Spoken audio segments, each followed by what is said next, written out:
back scratches? Ghosts in the tub? Order in the court? Grab a snack and help us unpack all that and more. It's time for Ghost Files Debrief!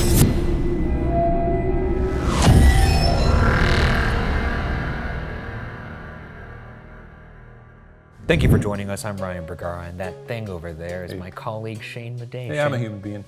Each week we look back at our most compelling evidence behind the scenes moments, and we answer your burning questions. Now let's get our debrief of the National Justice Museum started. Right off the bat, here's a sneak peek of this episode's Road Files. This is where I spilled all the coffee. Pretty nice. My thing is I spill stuff, I knock stuff over. I'm a clumsy piece of shit. Oh my God. And at some point earlier in the night, we had gear set out on the table that some of the crafty stuff, our drinks and snacks were set out. And Lizzie said, don't put this gear on the table because someone could spill something. And they didn't get moved. And then within the next 5-10 minutes, coffee was spilled all over the table. So moral of the story is listen to your producer. No ghost equipment was harmed, so that's good. We had a bunch of it sitting over here. Yeah. And Lizzie said, hey people, don't set your equipment there because there's liquid on this table. And then I helped her prove a point. And I was like, yeah, listen to Lizzie. If you like that clip and you want to watch the whole episode, it's over on Watch Your TV. Here we're in the UK, isn't it? Great. Nottingham. Nottingham, that's right, home of Robin Hood, a fictional character. Yes? It's kind of like how they have Rocky at the top of the steps in Philadelphia. What's he doing there? He doesn't exist. What's he doing there? No, it was a good time. Everybody was in the bus. It was like a fun little field trip. It was a great town. Check it out on Road Files. A lot of fun over there on Watch Your TV. That's correct. Now, Ryan, you have some, evidence for us to look at? Why are you saying that like this isn't the middle of the season of Debrief? You know exactly what I have. Okay, evidence! Evidence. Okay, to start, let's chat a little bit more about this moment that happened right at the top of the night in the courtroom. Let's take a look. You think, do they do shaving a haircut over here? I'm sure they do. I feel like that's an American thing, you know? Like Credence, it's just like... Yeah, but innately, I think they know to repeat it. Do they know? Do babies know that? What the fuck? I don't remember that at all. It says breathing, but it sounds like... It was on top of the jail cells down below, so we could have been hearing a distant scream from the night cells that were below us. Yeah. I'm in jail! Yow! Or just like, like general pain, like, ah! Ow! Right. This place was on a busy street. So you think that was like a car? There are pubs everywhere. I think it was maybe just a person outside yelling. Going, woo! Yeah, honestly, yeah. I've had a couple. Woo! Right. You know what? That's my thought. And I knew you wouldn't disagree with that, because it... Look, I don't think that's crazy. It wasn't the most rowdy of streets, but we were staying right across the street at the hotel. And there were people milling about here and there who would occasionally be a little rowdy. I will say so it's not out of the realm of possibility. The walls were pretty thick, but it sounds distant enough that, like, you know what? I'll give that one to you. Yeah. Look, hey, possibly. I'll give that one to the Shaniacs. How about that? You need it. And look, it could be a ghost. Oh, okay. I'm saying we don't know for sure, but that's we don't know for sure. But if you had to ask me what I would bet on, I think that's the most likely outcome. Possible explanation. One thing I do think that's compelling about this courtroom. Normally, one of us will go out to do their solo investigation, and the rest of the crew will sequester themselves into like a small part of the building or outside the building. Nothing ever happens there. But in this particular case, I was hearing things during my interview portion when you were out doing your solo investigation. We were hearing things in our courtroom, and you were hearing things in your courtroom. Of course, both of these rooms made exclusively of almost wood, which is like you could say, it's a creaky room. It's a lot of wood. I mean, creaks generally happen when people are moving around, but it's not outside of the realm of possibility for creaks to be happening in a room fully made of wood. Having said that, normally when you're doing one of these things, you'll hear like a knock. Yeah. And then 11 minutes later, you'll hear a creak. When I was seated alone in that courtroom, it was like a knock, a creak, a knock, knock, creak, a knock, knock, knock, creak, creak, knock, knock. Like it was just going all over the place. Yeah. I was like, this is fun. In rhythm like that too. Yeah. And even when we were there investigating that room proper, not in the solo investigations, really not that frequent of noises in there. So I think it's compelling that when I was there alone, pretty much nothing. But when you were there, what? A lot. We were there maybe 20 minutes, 30 minutes prior, a lot of the stuff going on. So that... Now this is gonna sound a little silly, but do you think it was the wind? Anyways, moving on, here's another piece of evidence that I wanted to chat about from the night cell, which is just under the courtroom that we were at. Let's take a look. Don't start talking to us, we're gonna leave this cell. Ooh, actually wait, my shoulder is twitching right now, my right shoulder. There's like, I felt like a kind of scratching sensation on my right shoulder. A scratch? I don't know. Shirts off. Come on, show us what you got. Whole rig off. We've never had to do this before, but we're gonna check them, folks. Anything? Hang on, I'm putting on night vision.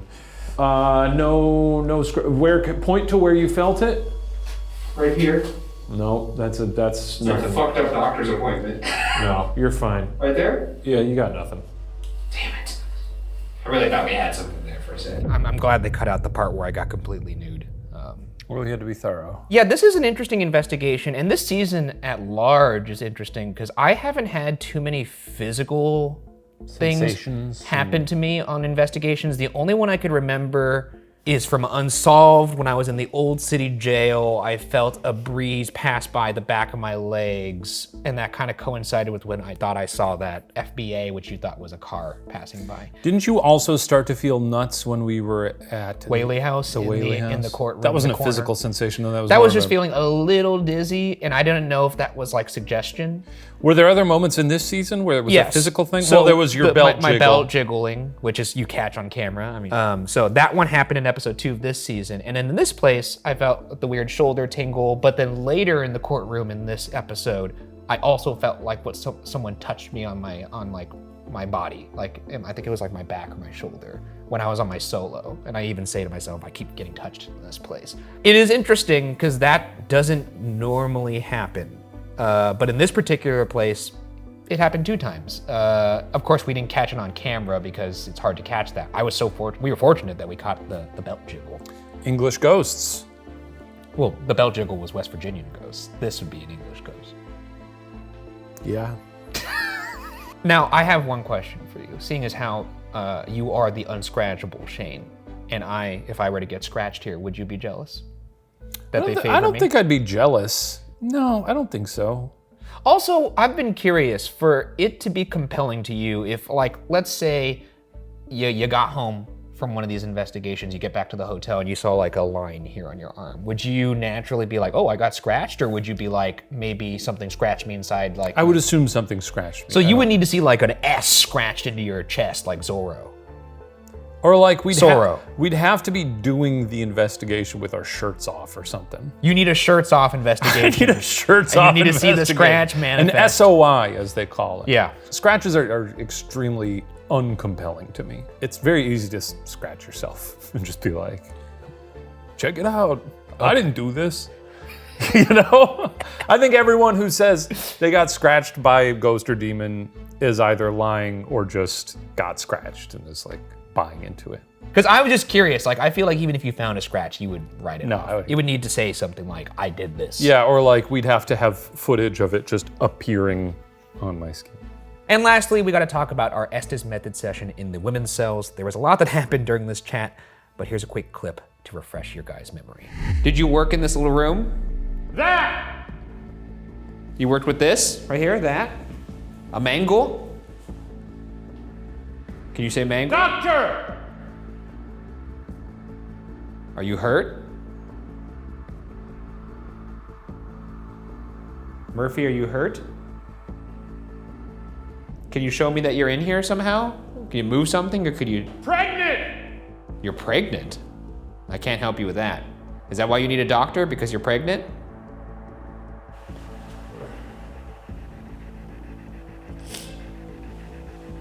Sounds like Shane's getting emotional over there. Come on! You come on, tell me why you're in this jail and then I'll get you a doctor if you're pregnant. So this was an incredibly fun chat. I remember when I pulled you out of this Estes method, you were like, that was a long time. And you were in it for a while. And you were also like, I think it was too loud. Yeah, that was a loud one. I don't know why. It was so much louder than normal, but. The one thing I did notice during this chat is I asked, how did you get hurt? And I don't know, I didn't put it together in the location, but they had said that. And they was pointing to the thing that, mangle. The mangle that they were working with. And I don't know why I didn't say like, oh, that's what hurt you. That was interesting to me. And then of course we had the very cool conversation of explaining what the torch was. And they were calling it a candle in the next room. And then they had also kind of referred to the bathtub. It was asking basically if I wanted to get in the tub, essentially. And you did get in the tub. I remember most of the things from all of these episodes except for the Estes method, because I'm not there. I'm simply not there. Was I there for that part? No, I wasn't. That was when you were off on your own. But it was referring to the light as candle, Yeah. which was really cool. Candle. Because they didn't know, because they don't know. What's a flashlight? Flashlight, yeah. Candle. I think that's pretty damn cool. Yeah. And then later in that room, I also heard like a very loud thump in my solo. I will say, in the actual reviewing of the episode and the evidence, the thump isn't as loud as I'd hoped it was. In the moment? Or in the moment. Holy fucking shit, dude. Well, you have to remember that when you are in like, when you are actually down there and your senses are all heightened, things that sound loud aren't exactly that loud, which is hilarious because in the courtroom, when we thought we heard a little breathing, it sounded like a very loud scream. True, yeah. You know, perception issues there. It's pretty crazy doing the ghost hunt. That's true. It was a fun time. I felt definitely like there was something with us in the women's cells. It was the one room in there, that and the courtroom. Those were the two rooms where I felt like that we were talking to something. Yeah. That's cool, man. It was a lot of fun. I liked this place. I liked all their little dummies, and I liked the big rooms. I sound like a child who went on a field trip. Yeah. Anyways, pretty good stuff. If you haven't already and you saw something in the episode, let us know in the comments. Moving right along to everyone's favorite portion of the show, The Q&A. The question and answer. Q&A. Well, here we are, not on the Ghost Files debrief bunker. That's because it's been overtaken by the mystery files that are incoming. The mystery files miasma. That's right, but we are on the Pod Watcher set, the new Pod Watcher set, which actually hasn't even debuted on Pod Watcher, so you're getting a nice fresh preview baby right here. And if you haven't seen Pod Watcher, go ahead and check that out. It's our podcast that we do every week. Let's dive right in and see. First one up is from Emily Coop. Emily says, for the debrief, do you guys write your challenges for each other while on location? In the previous episodes, I guess I just assumed you guys wrote them ahead of time based on what you learned about the location from the script, but the challenges in this episode seemed tailored to what happened earlier in the episode / on location, like specifically going to the women's cell because of the interest in the flashlight / torch. Happy almost Halloween, can't wait to see your costumes this year.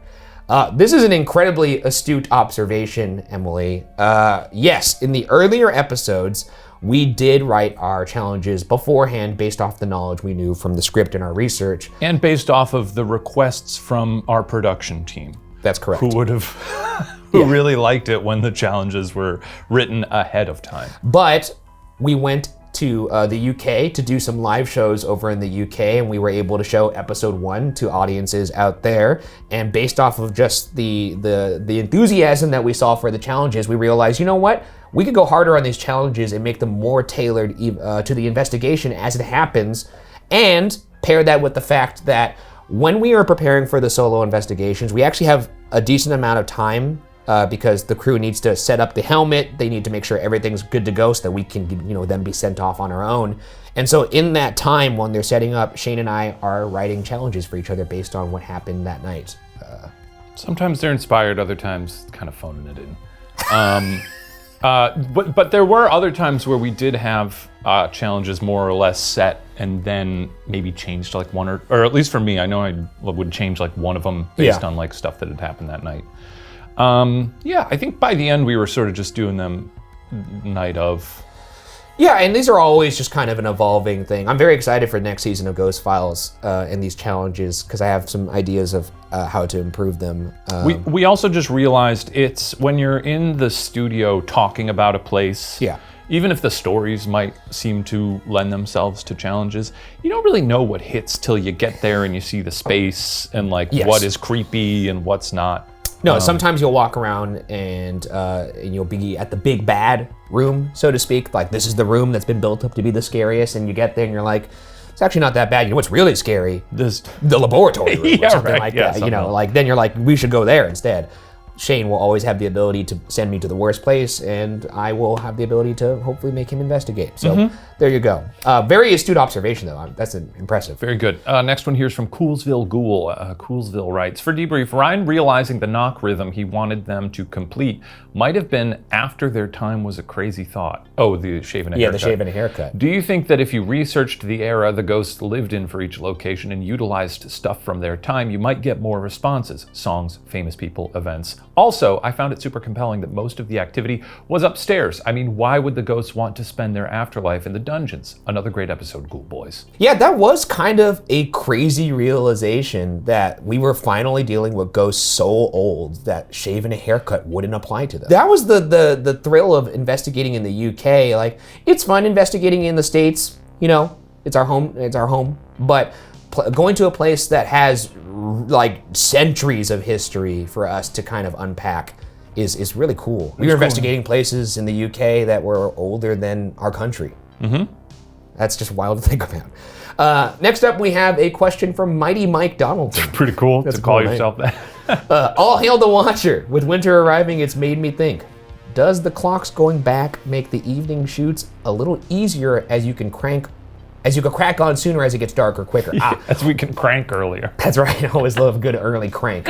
Or is the call of the witching hour too much to risk finishing up early? Bloody love the shows you all do on Watcher. P.S. I'd love to see Wish Granted back. Not that much if you don't know the title of it. I think you should hide Steven in a building and Ryan has to find him in a solo investigation. That's pretty good. That's a good idea. I like that. I like having Steven Hiding alone. Steven. Yeah, and make it so that he can't talk to Jesus the entire time he's there. Put a fishbowl over his head so Jesus can't hear him. Make him Sandy Squirrel from SpongeBob SquarePants. It does make it easier, the time change. It does. Yeah. Yes. The flip side of that is that it's winter and the temperatures are frigid. They're pretty bad. But you know, the next season of Ghost Files, for the first time in our 8 years doing this, we are finally picking locations that are better suited climate-wise for the time that we are going. I don't know how it took us this long to realize that, hey, maybe we shouldn't go investigate Florida in the summer. Or maybe we shouldn't go investigate Ohio in the dead of winter. Yeah. We did do, I mean, that one year we did do New Orleans in March, which was... Yeah, but it was preceded by us doing Boston where in a snowstorm. -10. So, yeah, it's better. Yeah. Our next question is from Lucy. How did you choose the UK locations, and are there any other UK or international locations you would like to explore? For these UK locations, that was primarily our producer Lizzie Lockard and Mark Celestino, our director. They did a great job of finding A, locations that would say yes to us, because believe it or not, it's very hard for people to say yes to us. I gather it's because they've seen our show. And B, finding places that will actually provide enough for shooting. Is there enough history there? Are there enough resident ghouls there for us to investigate?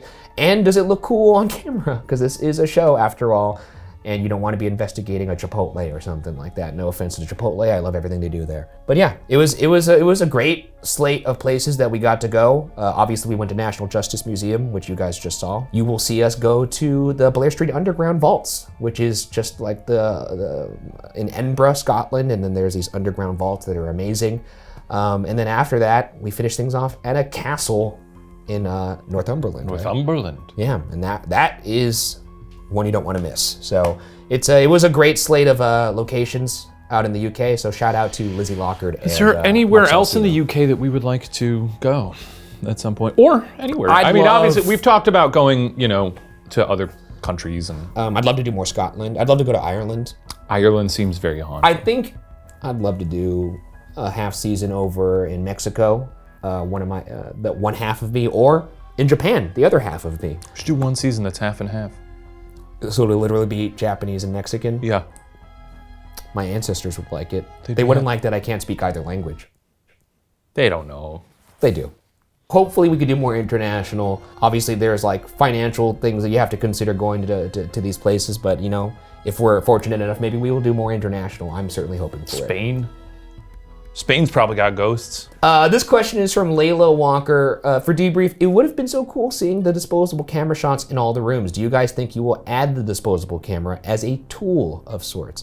Yeah, I think film is always obviously very fun to play with. I also like the suspense moment of setting a flash off in the dark, and maybe you see something in that moment. It's always a very funny horror movie trope. It's like at the end of Rear Window. Or Insidious. And also the suspense of a disposable camera of not knowing whether you caught something until, weeks later when you develop the film, as opposed to an iPhone is like immediate. iPhones, boo. But no, I that was one of the unfortunate things about the challenge for this episode was I did not see the challenge to have the disposable camera in each room until I had pretty much done the entirety of my solo investigation. We're learning here. This is a developing thing. Each season we're trying to improve on the next season, so next season something like that will not happen again. Yeah, I guess every now and then we could have a surprise challenge at the beginning of the, Yeah. something that you gotta do the whole episode or something. And we could order it in a way that makes the most sense. Next question, submitted by Hannah Carmack. Hannah asks, Shane, did the voices during the Estes method come through with British accents? Estes method was wild this episode. Was just curious to see if the accents would add more authenticity to the evidence. I don't remember. Probably. It's just the radio. It's a radio scanner. That's all it is. So, probably. It didn't add any authenticity. It's just a radio. I think it added authenticity. Okay, and our last question from our fine folks over at Watcher TV is from Jennifer Johansson. For the debrief, a lot of the ghosts have specific characteristics, like William's awful smell and Big Dick Tom's butthole poking. Weird that Big Dick Tom's main characteristic is not his huge hog. Yeah, I know. You would think he would poke. It's his namesake. Yeah. If you could choose one characteristic for your ghost appearance, what would it be? I would love to make people dizzy and possibly even faint. Damn, that's I see. Messed up. I thought you were talking strictly physical attributes, but something you do. Making people shit themselves would be something that would be awesome. Because that ruins everyone's day. I mean, puking, it's out. You just wipe up the puke. Yeah. Shitting yourself, you got an issue on your hands now. Peeing yourself, I would love to do that. Just make people's bowels go crazy. Okay. I don't even think I'm gonna answer anymore. Imagine though, we go to a location and it's like, you can't go down into the tunnels because Bowels Bergara is down there. And if you go down there, you're gonna shit yourself. Yeah. You would hear that challenge be and like, I'd go. And then you'd shit yourself. Yeah. Think about the walk back. Yeah. And you would have to come back after your solo investigation and then admit to all of us. I pooped myself. I still don't believe in ghosts. Like that meme of like, But I threw up. Mom, I threw up. What sensation would you have? I would like to make them age rapidly, like the beach and old. Or I was gonna say like when they drink from the cup in Last Crusade. Last Crusade, yeah. That's really rapid. Yeah, but I wouldn't want them to die. I just want them to get as old as possible right And then before are they stuck there? Could they get young then they're again? just elderly. Yeah. Damn, they're dude, stuck you're there. robbing them of time. That's the most evil thing of all. Yeah, it's My thing just is short of killing them. Well, mine is a very temporary nuisance. Mine Yours is is like actual ramifications for their life. Mine is like, you got to throw away your favorite underpants. You, it's like, what do you even... Time ravages your body. Yeah, wow. That's sick and twisted. They could call me the Ravager.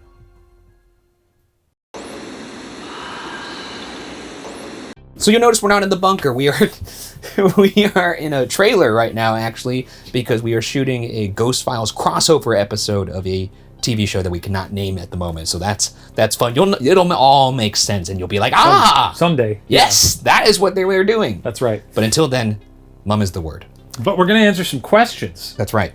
because that's what we're here for. We're here. Ryan, why don't you take it away, brother? Okay, this comes from @EmmaRoesner. Did you guys sync up the footage between Shane's solo and Ryan's interview with all the knocks to see if you were hearing the same or different knocks? That's pretty fucking interesting. I'm not sure what's more compelling, but some knocks were answers to questions. I mean, we did have them synced because we actually do film my interview and Shane's solo at the same time. Whoever's doing a solo, whoever is being interviewed, that's all being filmed concurrently. Yes. However, these courtrooms were at the opposite ends of a very, very large building. So the odds that it would be the same knocks There was like a big is pretty much zero. a big lobby sort of thing in between them, Yeah. basically. They're not too far, but the knocks, at least on my end, No. very much sounded like they were in the room. Well, And it wouldn't have sounded the same coming from a different room, I don't think. Yeah, it would be like being in like, you know, if you were in two opposite classrooms in like a giant schoolhouse, and if you heard a knock on a table, there's no way that would be a knock on the table. Right. It's Of course. very far. But good question. I like the way you're thinking. That's an investigator's mind. Moving on, this is from Yoshida Avoko 12078. Hi, Ghoul Boys. I watched this ep during your live tour in Toronto. Oh, thanks for coming coming to that. Toronto was lovely. That was a great town.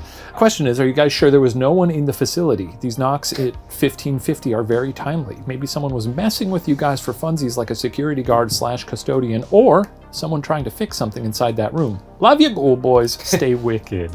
I love the idea of somebody some maintenance guy being like, one of these guys trying to shut up and doing it in the pauses. Yeah, there was a night guard who was stationed near the front doors. Yes. He did not move the entire evening. That's true. Every time we passed. He was legally required to be there by the museum. Yeah, he was not the kind of guy who would be up to anything. Every time we saw him, he had his AirPods in and he was watching football. Really? Yeah. That's funny. Football. Outside of him, we were dead sure there was nobody else there. Yes. Also, I will say, because I saw people saying, like, why did you not, like when I was in the big courtroom and I was hearing the knocks, I saw people be like, why didn't he go upstairs, walk up to them? Here's the interesting thing. I didn't bother because, one, I assumed it was just wood making noise, which I guess is a knock, by definition. But they were coming from different points in the room that were like, there would be like one over there and one over there and one over there. So there would have to be like 4 people in the room doing those like in different places. And I was like, there's no way there's 4 people in this room with me. For what it's worth, just a little story about the night guard. When we go to these places, I'll talk to the site reps and be like, oh, you ever hear anything? And I was like, hey, you're here alone all the time. And he was like, yes. And I was like, do you ever hear anything? And he went, no. And that was no explanation. And not I was like, interested whatsoever. No. This is from Slick Asian Boxer. Hell yeah. Nice that you have skills. Slick. Would you guys ever consider asking ghosts simple math questions like 2 + 2 during spirit box sessions to see if you get an intelligent response? Hashtag Bergara in my heart, but Shaniac in my mind.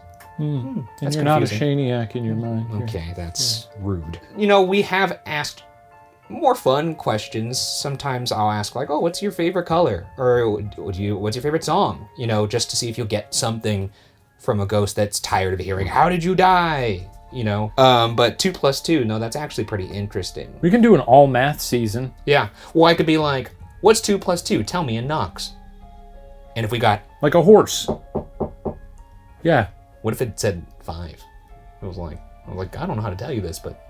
You're dumb. The ghost is stupid. Yeah. All right, our next one is from Scarlet Sanudo 8617. On international trips, do you think ghosts are thrown off by your accents or may not understand more American English phrases? Perhaps. I don't think so, but I certainly know we would have gotten more offended comments. What if... yeah, absolutely. Because I did a brief impression of a judge. Pretty bad, yeah. That was pretty bad, and it did sound a lot like Shrek. Yes, and I'm not sure why. Here's the thing, though. If I'm a ghost, right, and I hear someone doing an accent that I've never heard before, but it's still I could still understand English, them, if they were like, are you dead? I'd be like, yeah, I'm dead. That's regardless if you're alive or dead. If somebody walked up to me, whether they're a ghost or a real person, and they had a weird accent, I wouldn't be like, what's going on with your accent?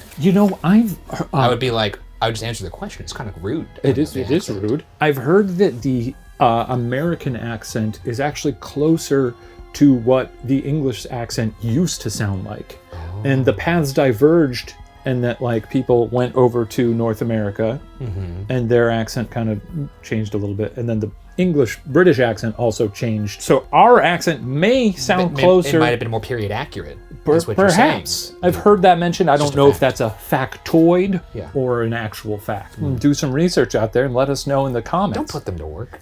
Get to work. Nobody wants to work anymore. His boomer's coming out. All right, this is from Tegan Lipit 4497.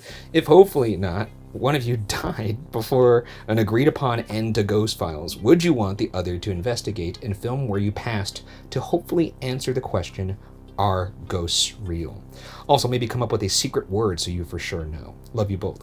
I actually was thinking about this recently. Yeah? What's your thought? Well, I was thinking that if I were to die, I was thinking like I should write some stuff on a card and hide it somewhere, like bury it somewhere that no one would ever find.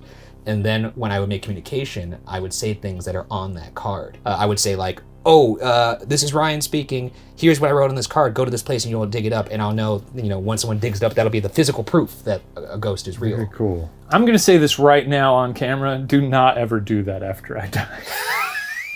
Don't try to find my ghost. Why? Leave me alone. I think it'd be fun to find your No, ghost. I'm just...